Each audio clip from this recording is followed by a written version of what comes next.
Hello and welcome to Sweet Omagh Town Internet Radio, and I'm joined as usual with my co-host Declan Ford. Hello.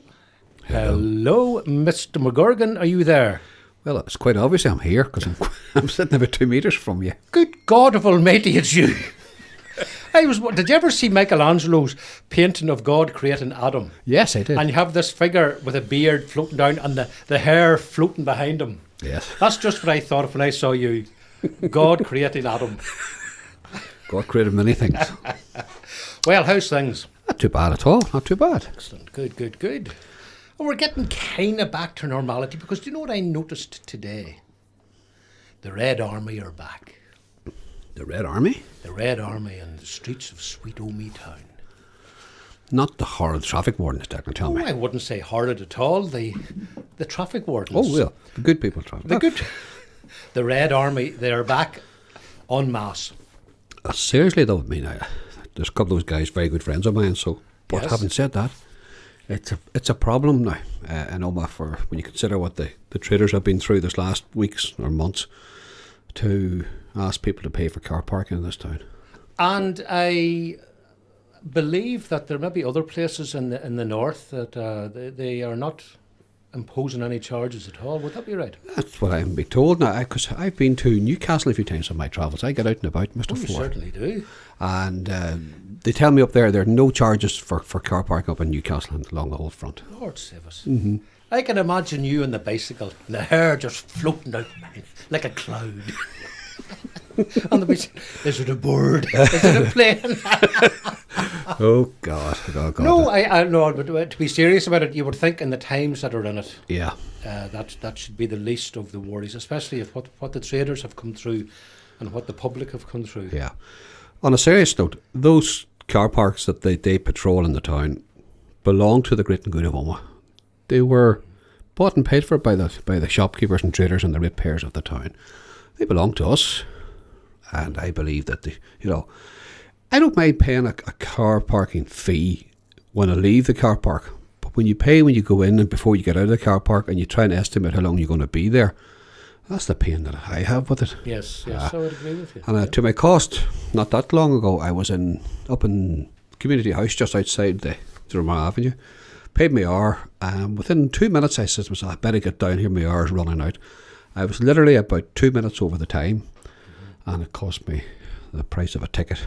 And the lady was there. I says, you're not doing your job properly. I says, because you stood and waited. And she shrugged her shoulders. She says, well, you can take it up with whoever you like with. She says, your hour was up. But I says, I saw you there 10 minutes ago walking up and down, waiting for me.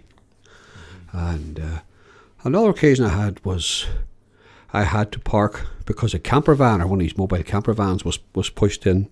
And I was slightly off tilter to get in to where I wanted to park. It had moved out. Didn't pay for the 2 tickets.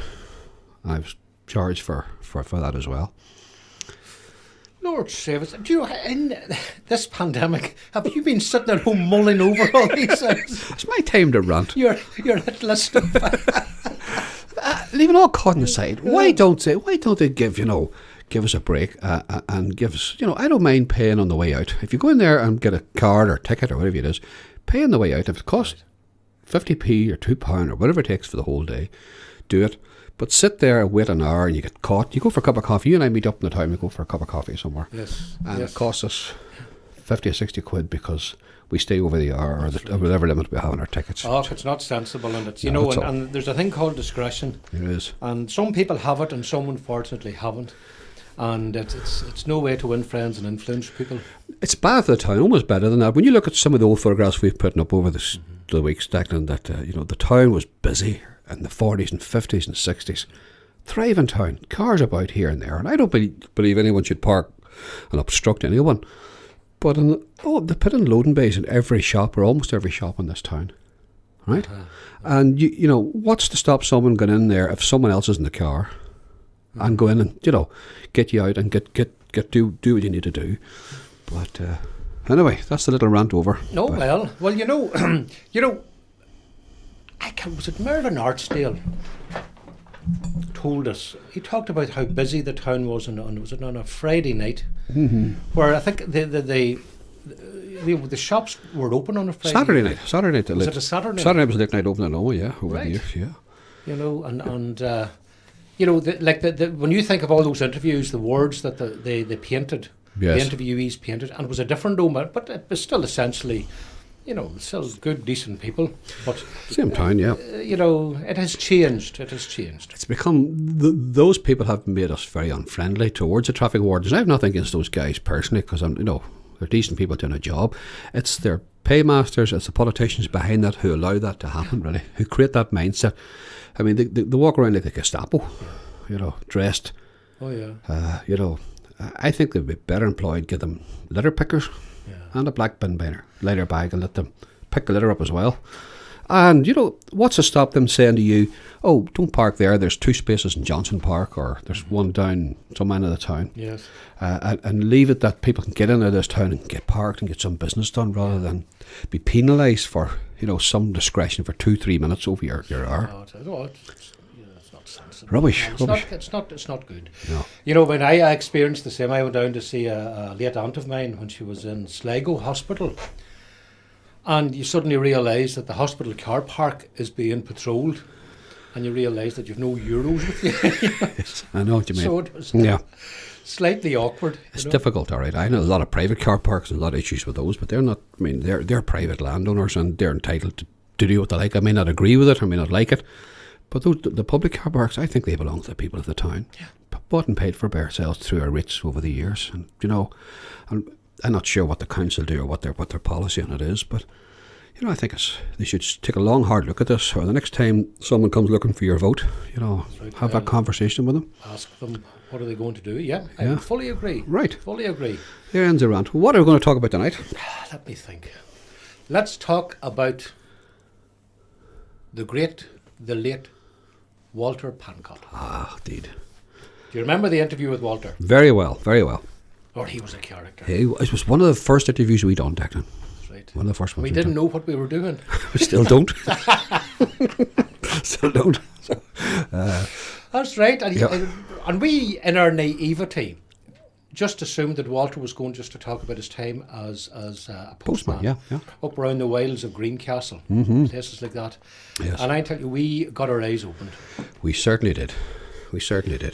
And certainly he was a complete gentleman and a very unassuming guy, to have suffered so much physically and emotionally, you know. Yeah. And no bitterness, Declan, there. No anger, you know. And it just shows you he was never going to be a victim of that. No. It never shaped his life. Absolutely not. You know, and for me personally, I was just in my element, because he talked about being in Palestine and then his activities during the war. I had an uncle who was in the King David Hotel when it was blowing up in Palestine. And to hear Walter talking about it actually brought that whole period in my uncle's life alive, you know. Mm-hmm. And, but Walter, to hear him talking about the war and his experience as being a prisoner of war, it was very moving, it was very touching, and it was very humble. You know, what amazed me is that there's him and there's Paddy McChrystal and there's several others from Omagh as well, all caught up in that at that time. And those that we got to know had no anger, no bitterness to the way they were treated. And God, it was inhuman Yes, to be treated. You know, and who else? Mr. Gerard Darling, he had been a Spitfire pilot during the war. Would have been, yes, yes. You know, Mervyn Archdale would have been involved as well. You know, so there. Yeah, but it was a door being opened to another world. You know, it is indeed. All the interviews have been very well received. You know, and it's one of those things that it didn't seem important at the time, it still doesn't. But there's never a right time to start to record history. So many people told me, they wish they had recorded their parents or grandparents or whatever. I say there's 2 times to do it. It was then and now. That's it.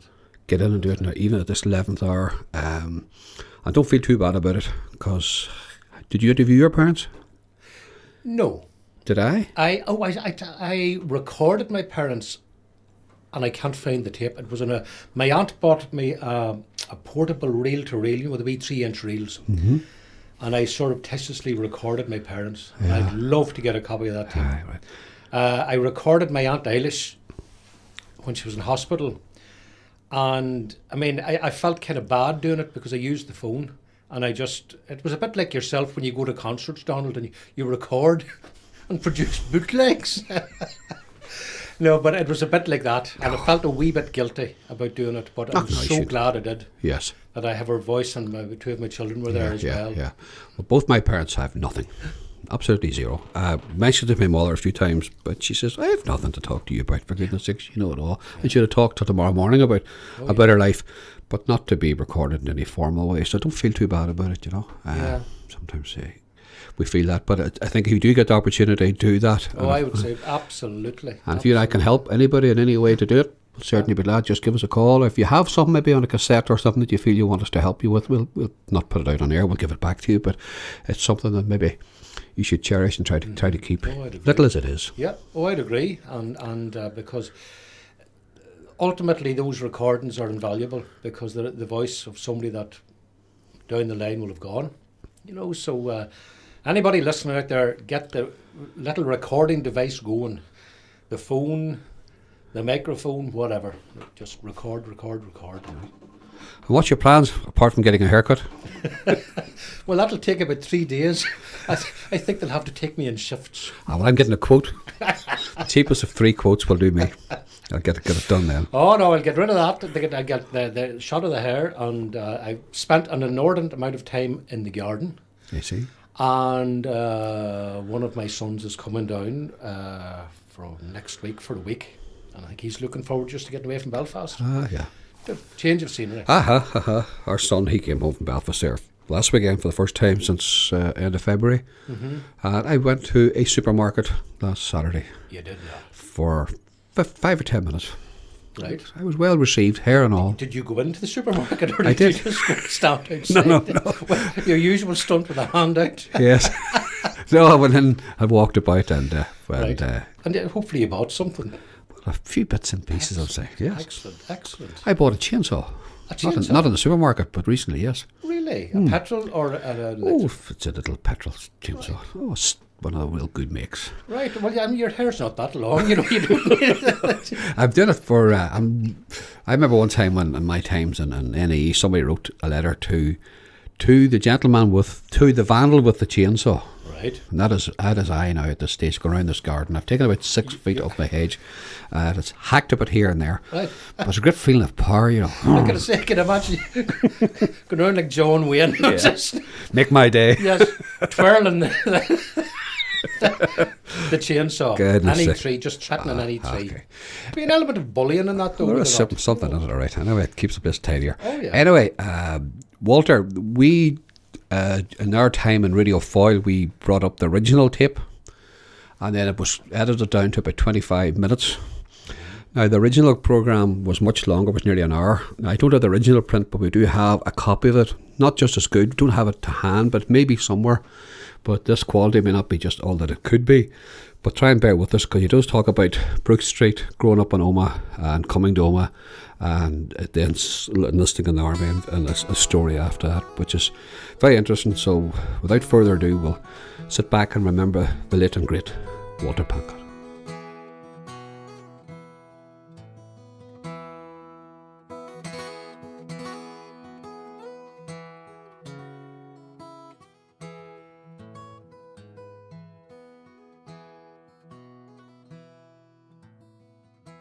By right on Belfast, Newtonards Road.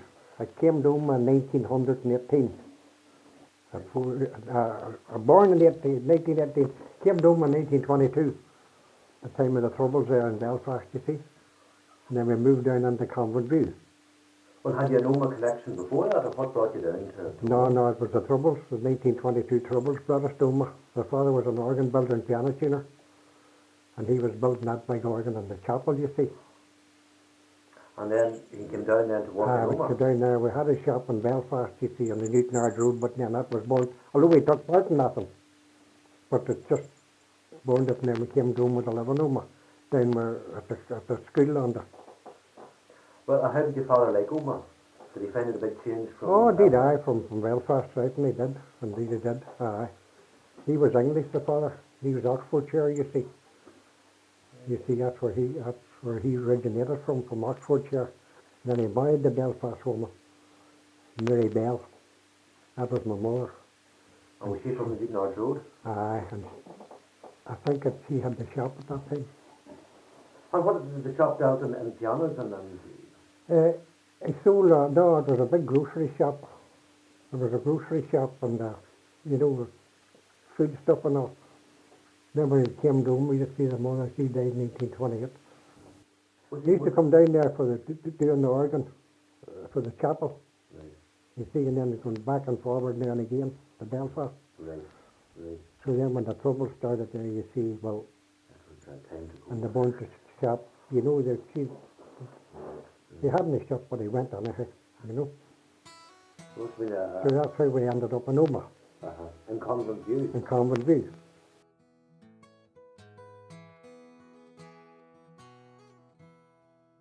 That old house, that's down there, you know that. You know where the three statues is on there, Yeah. don't you, at the front of the gate? Mm-hmm. Well, it was an outside of the house, of the... There was a big house beside it, used to be a big hospital like years and years and years ago, Hannah Shannon. You not mind that? No, I did not. It came a blowing to one myself. They were tumbled and built that school, you know. What school now? Yes, St. Column Kill School. Colin Kills. That was an old chapel there, you know. Do you mind that?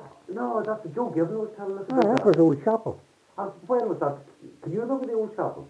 That was old chapel, And that was tumbled, and then... It was tumbled. And then whenever you see, it wasn't tumbled, it was still up because the Christian Brothers School, they used to call that the manual room. They used to go down there and to make stuff in it, you know. There was rails in our room. That was the old chapel. Oh, aye. Joe Gibbon lived at the far side of the road. There was one water tap in the street for the whole family. And they were all dry toilets now. One water tap. Would that have been the oldest part of Omagh then, that part? Ah, not at all, the older parts of that. She had way down Spiller's Place in the on the Dublin Road. You never mind them wee houses? No. Down the gas house. Do you mind the gas house? Oh, I remember that. The wee houses, the big row of houses there. So they're all tumbled too. Well, what was it like then down in Brook Street when you were growing up there? There must have been a lot of houses and a lot of families. There was. There was a lot of houses, but then there was a lot of houses there and there was two wee shops. Who owned And the shop? there was a woman sold turf, threepence a basket for a big basket of turf, Betty Monaghan. She got a big basket of turf. And there was old shades down there where Brogan used to do the plucking on it at Christmas. They're all tumbled down too. That's where that car parkers there, you know. Down Brook Street. Aye. Down Prison Column Street. Yes. And then we houses then, the toilet was on the back of the wall outside, you know. You would mind the toilets round the bridge, but did you mind them out in the wall? Well, on Brook Street, them was the same. And there's a wee brook run around the back of the houses. And the two iron bars come out, and a sheet of tin on that side, and a sheet there. And then was the toilet. And that wee brook, that worked the convent and all. Although there was hardly any water in it.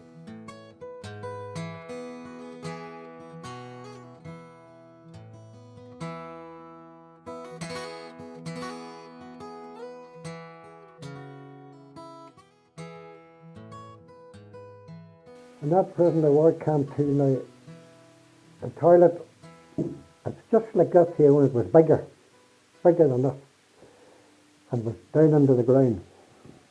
This is the camp I was in there. I see them on the thing of that. I wasn't in the end camps, but I see on the films there. You see it in the eggs and everything.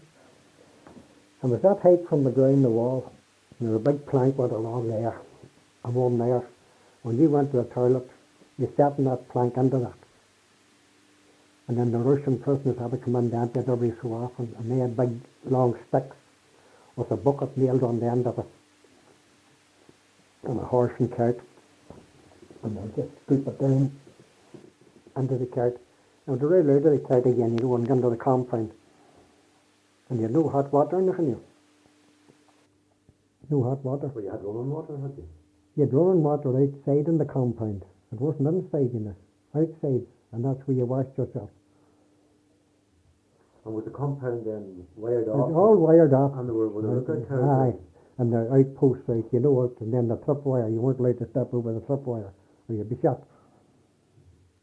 You mentioned the Gestapo. Did you have any run-ins with them at all? Well, you had to do it your two because you didn't just hit you with a rifle.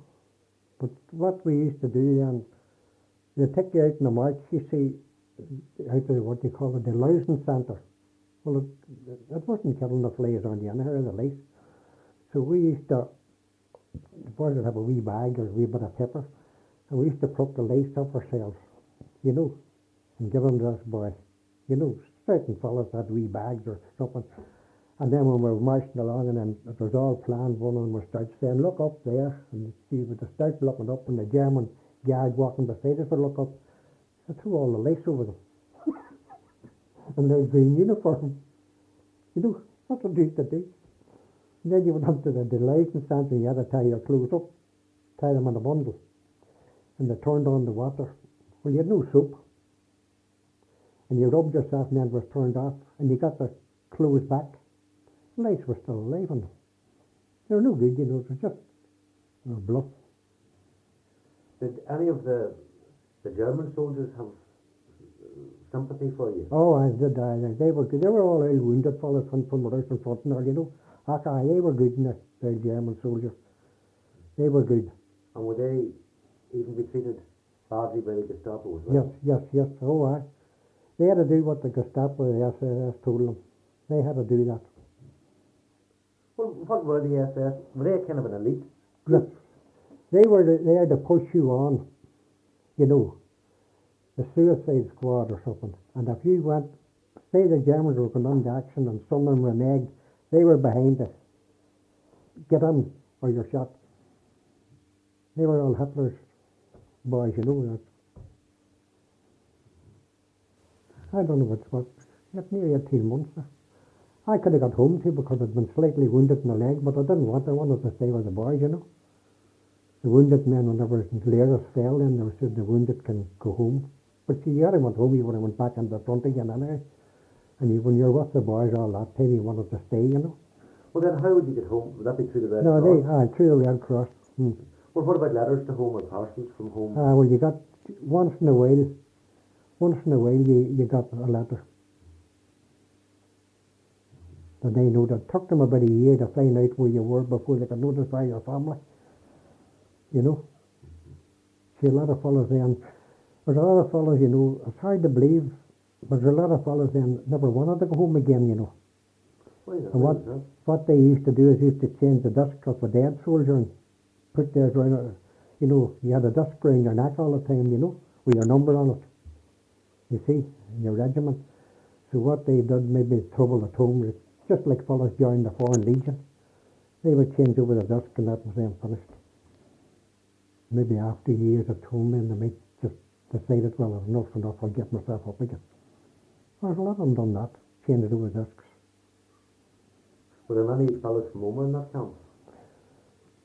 Me and McChrystal and the wee Nigel Hackett and Jim Quinn, there was a good lot, but they're dead too, you see. They're dead. Still like 11, eh? And, you know, when you watch the war movies, do you think the movies have romanticised that whole thing, the prisoner of war camp? Well, I've watched a couple of prisoners of war camp, but maybe they were good ones. I watched them in the Air Force and just getting eggs and nothing lovely clean clothes on them. We never had nothing like that. We live in them old beds. Every time you went to the toilet, you had to try a wee bit of your blanket. And you finished up a blanket, maybe like a handkerchief. You know, you had nothing. You had no newspapers or nothing, you know. You had no fires. No, and you washed an old shirt outside and hung it out. That was stiff in the bad weather, you know, freezing. And you could see the lace on it, you know, and the nuts. And yet whenever it thawed out, after weeks, they were still alive. It's funny you didn't kill them. That's hard to believe, you know. And what about the summertime? Oh, yes, it was worse then. When we got released from that, we went up until Brussels. We got about 4 different rigs out of clothes all the time and to wear and bathed and everything. And they had to be taken off and burnt again to get rid of it. See, nips was on you in your hair and everything. Lice. And that was from the straw. It's funny now, I was talking to a fellow the other day. He was telling me about He's from Fermanagh. And that's where I was talking to lives beside me. And he's a good old fellow, he does things for him. I said about he was scratching away in the house, scratching and scratching. And the wife said to him, what's wrong with you? As a boy up in Fermanagh, a country fella. She said, I don't know. She says, take off your clothes. And she got a few lace on him. And she said, you'll have to go and see about this now. And they went to the doctor, and the doctor asked him what he was doing. And he said I was doing nothing. I don't know where I got them. We had cattle out. I said I was at the cattle and I was changing the straw, not the hay now, the straw, out in the byre. He said our oil was the straw, and he told him the straw was a few years old, or maybe 5 or 6 years old. He said, that's where you got your lace from. So when I heard that, it rung a bell. That's where we got them from. It wasn't hay we slept on, it was straw. And after so long, you see, it had breeds in. And it's funny, right? The conditions are ideal then for the... Well, were you released?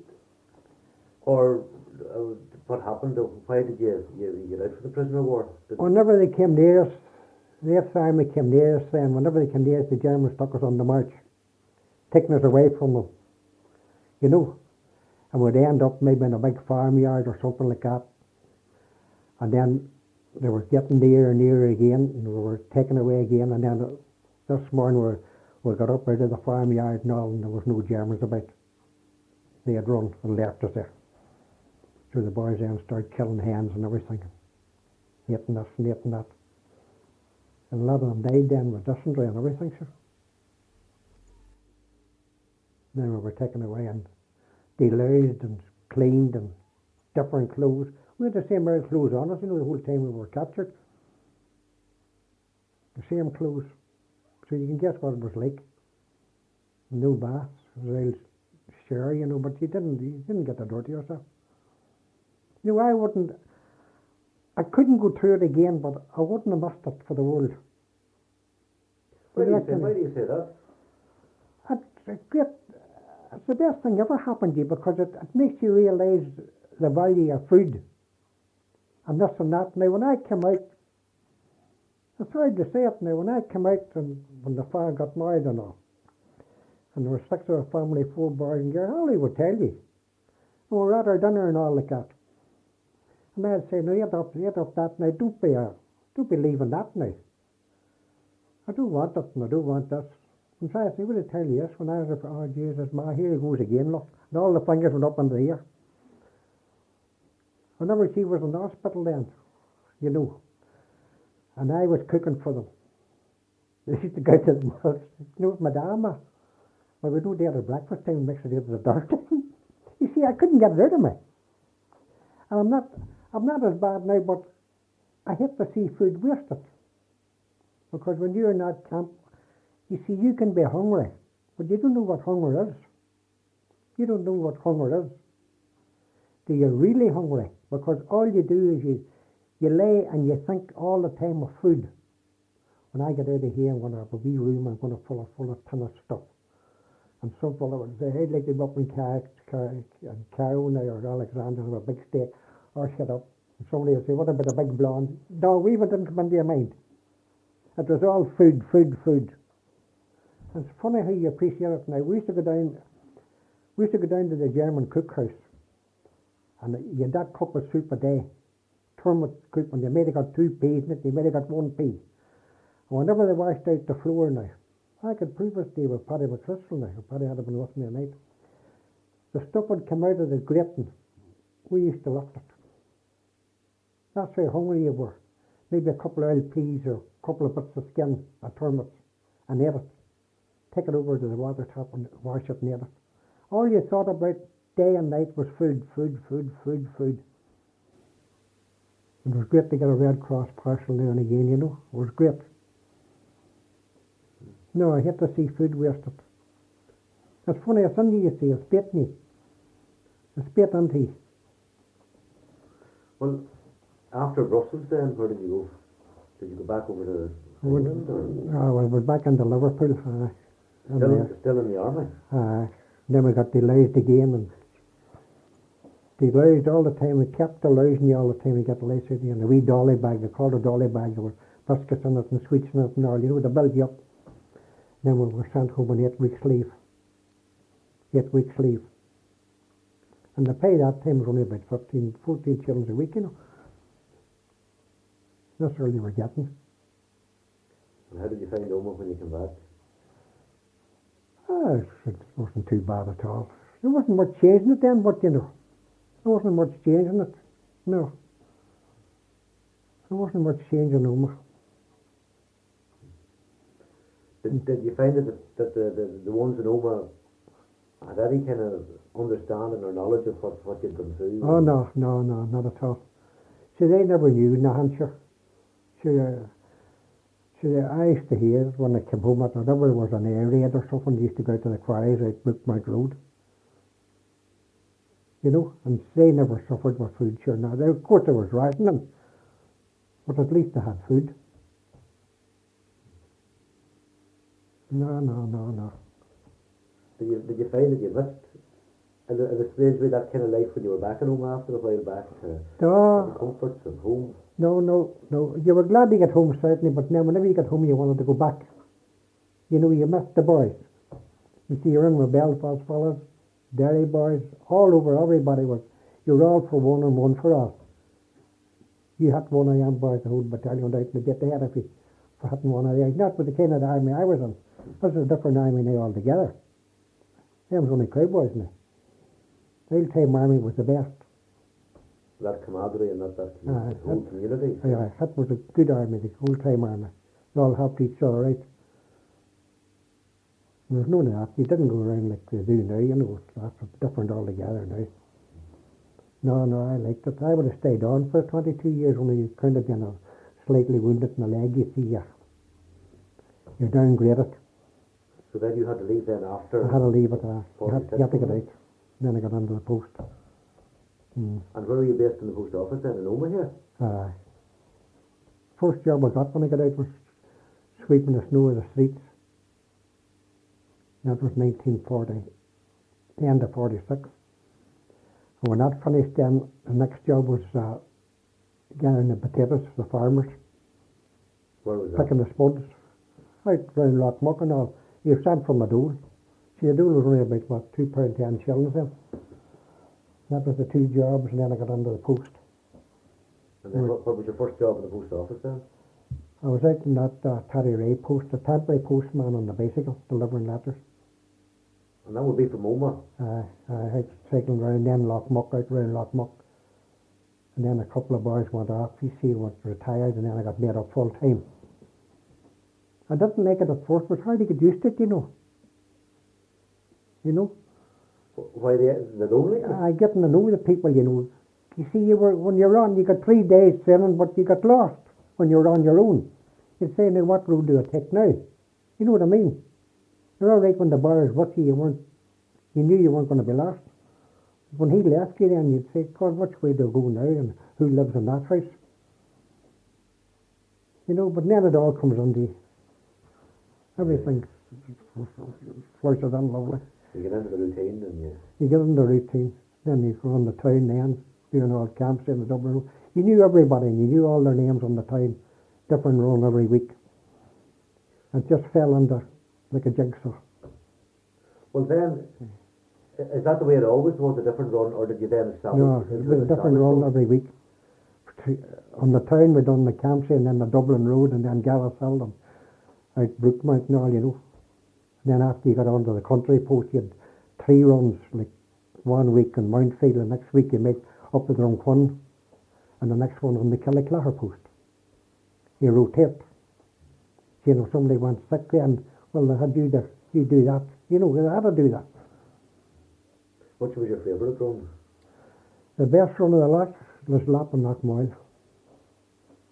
Why? Because of the people? Good people. Is there anybody that would stand out in your mind, or anybody that would have been entertaining or whatever? They're all good people, the whole lot, but most of them's all dead now, you know. All the good ones is all away. It's all different now, of course. It's all different now. Postman is different now than us. We done messages for the people. And I said, you get my glasses out home, will you get them? Somebody would say, when you're up the town, will you get me a bottle of holy water? That's right to do. That's right. I went out in Glen Hall. The old woman, she said, Walter, when you're in the town today, will you get me a bottle of holy water? I said, I won't say it. I go that way home anyhow, you know. They used to be in the back of the chapel in the big barrel. And by God, I forgot all about it.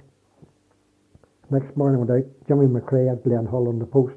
Jimmy went into the bar and have a wee drink. The wee pub there. Jimmy's dead too, and his wife's dead now. So Jimmy, you know, I forgot to get Bridget McCullough a bottle of holy water. No problem, he says. Forget about it. There'll be the bottle in the van. That's under the set. And got the lemonade bottle. I was round to the back and they filled it full of rainwater. Put a taste of salt in it. So I thought to myself, it's not right, but what can I do? So I went on up. Anyway, and I do let it up out laying in the Bridget. Well, Walter, how you doing? No let no, the holy water. God bless you. She said, took a quart. Bless that.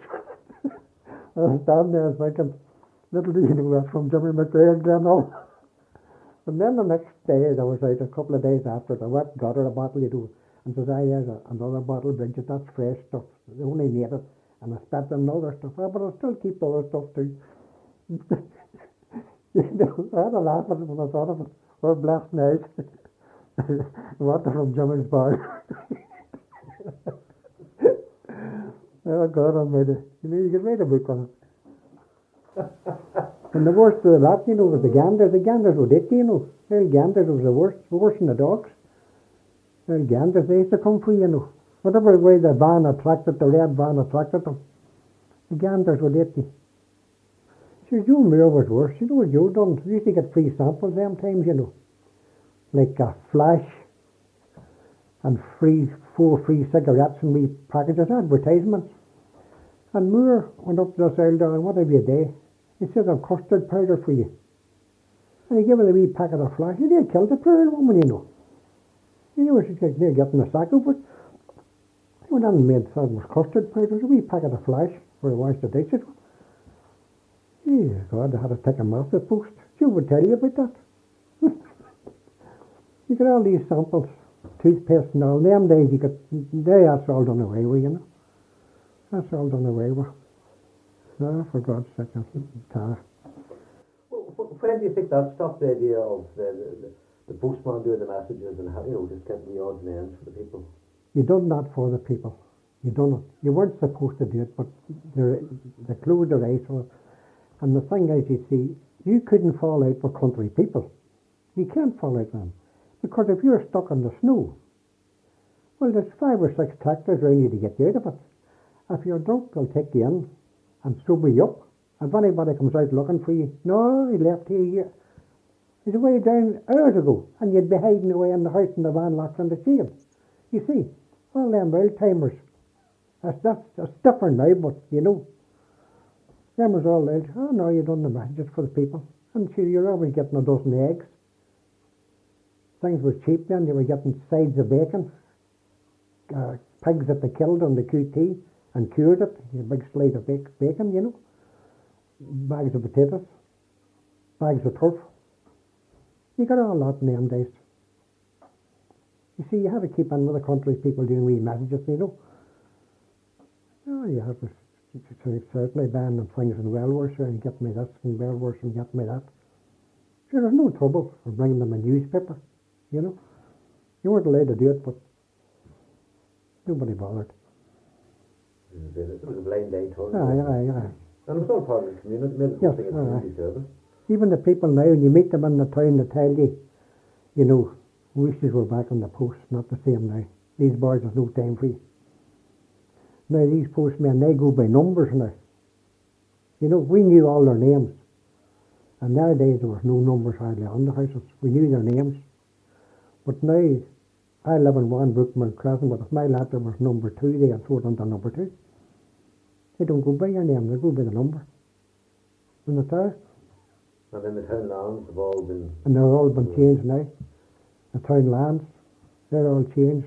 That was the greatest card going, that, wasn't it? Changing all the title lands. It was sad, it's a sad day, I think, when this was going on. Indeed it was. Sad day. Oh, that's terrible. But almost a while now, look at the changes in Omagh, sure. Do you find many changes? Or what do you think has been the biggest change? All them new houses up in all, sure. All up. Look at the Dublin Road, Townbury Avenue, Townbury North and South, and all the Hospital Road, Queen's Parade, Macleigh's Park, and all these is Winters Gardens. Look at Brookmount, sure. Out there, all them old fields used to belong to Felix Tegg. Centenary Park and Stool Park, Culmore Gardens. Look at Lamma, There are no houses in them days. In my days, we used to go out there and pick out the sticks out of the hedge for the fire. You were sent out to get the wee barrow full of sticks to keep the fire going. That's right. Not pull the hedges out, they'll rotten, but, you know. And there are thousands of people living there. And you were told then, if it was coming from school then, if you see a bit of turf in the road or a bit of coal, pick it up and bring it home for the fire. We had no toilets in them houses in Big Street, no water toilets. They were in the backyard. The toilets was out in the backyard. An old bucket. Then you had the old ash pit, and it was emptied on the hut. Then a man came 3 shillings every so often and emptied all the ashes and all, you know. And you went up to bed at night and you had what you call a pool or a bucket with. If you wanted to pee, you had to get out and unless go out under the back, down the stairs out under the backyard. But there, and the water tap was out in the backyard. The water tap was out in the backyard.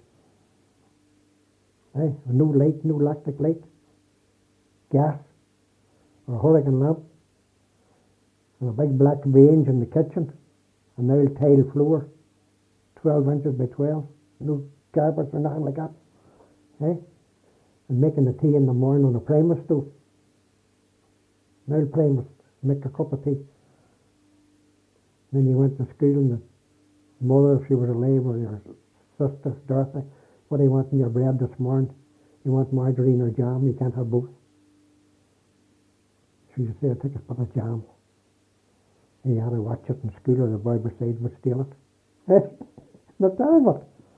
Now they have shops. They have shops near in the school, haven't they? That's right, the tough shops. And there's wild about the changes. What about your school days? Can you remember any of the... I hated them. I hated school.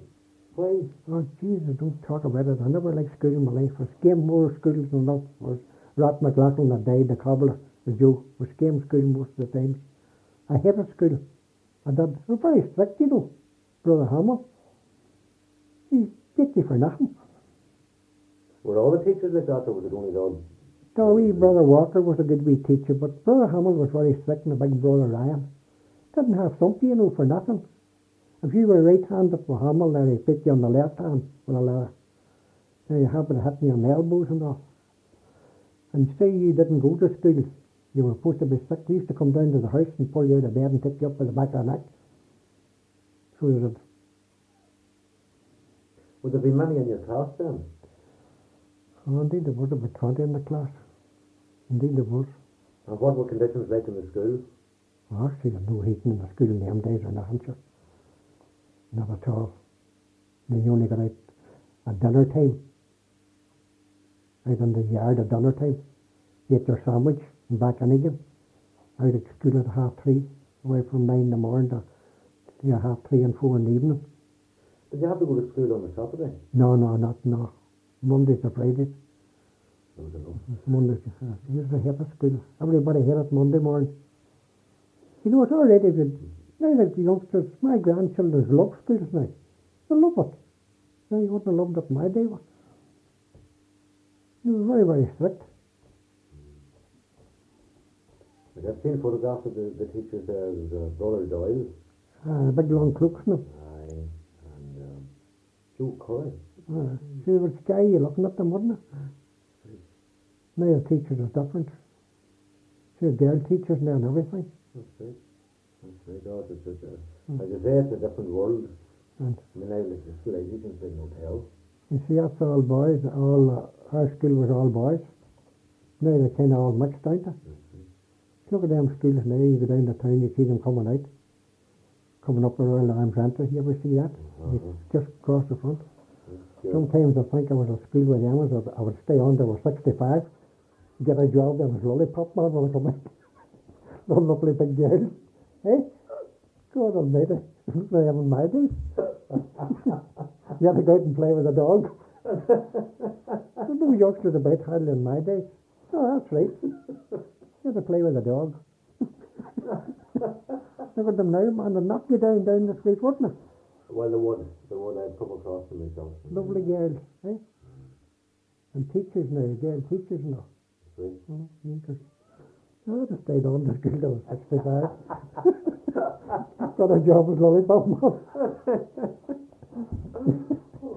'Tis many's a gay night from dark till daylight I spend with people of high renown.